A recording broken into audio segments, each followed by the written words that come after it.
Charger connected. Charger remove. Mobile চার্জে দেওয়ার সাথে সাথে বলবে চার্জার কানেক্টেড।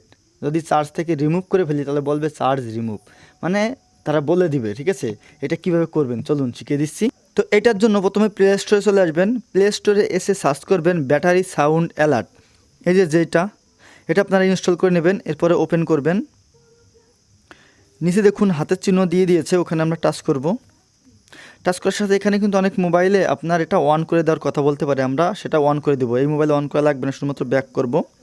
ব্যাক করলে এই যে দেখতে পাচ্ছেন চলে আসছে। এখন কানেক্টেড লেখা, কানেক্টেডের উপর ক্লিক করব। এখান থেকে আপনি রেকর্ডিং করেও সাউন্ড দিতে পারেন বা রিংটোন চেঞ্জ করতে পারেন, অথবা আপনি লিখে দিলে হবে। নিচে দেখুন টেক্সট টু এক্সপ্রেস, আমরা ওখানে ক্লিক করব। এখান থেকে আমি লিখে দেবো যে কানেক্টেড হলে কি লিখে দেবো সেটা কিন্তু তারা বলবে, লাগবো চার্জার কানেক্টেড।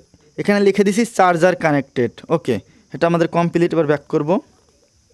এবার দেখুন ডিসকানেক্ট লেখা, ওখানে ক্লিক করব। এখান থেকে আমরা যা লিখে দেবো সেটাই কিন্তু হবে। এখানে আমরা লিখে দেবো যে চার্জার রিমুভ। এখানে কিন্তু আপনি যা লিখে দেবেন সেটাই কিন্তু বলবে। ঠিক আছে, এবার ব্যাক করব। ব্যাক করার পর দেখুন ব্যাটারি ফুল। এখানে যদি আপনি অন্য কিছু লিখতে চান আপনি এখানে লিখে দিতে পারেন যে ব্যাটারি ফুল বা অন্য কোনো কিছু। এবার নিচে দেখুন একটা অপশন, এই যে সবুজ চিহ্ন আর কি, এই যে বাটনটা, এটা যদি আমরা এখন ওকে দিয়ে দিই এটা কিন্তু ডিজেবল হয়ে গেল। আমরা যখন অন করে রাখবো তখন এটা লালের জায়গায় পাওয়ার বাটনটা অন করে দেবো। ওকে, এখন কিন্তু শুধুমাত্র দেওয়ার সাথে সাথেই বলবে যে চার্জার কানেক্টেড, বা রিমুভ করলে বলবে চার্জার রিমুভ।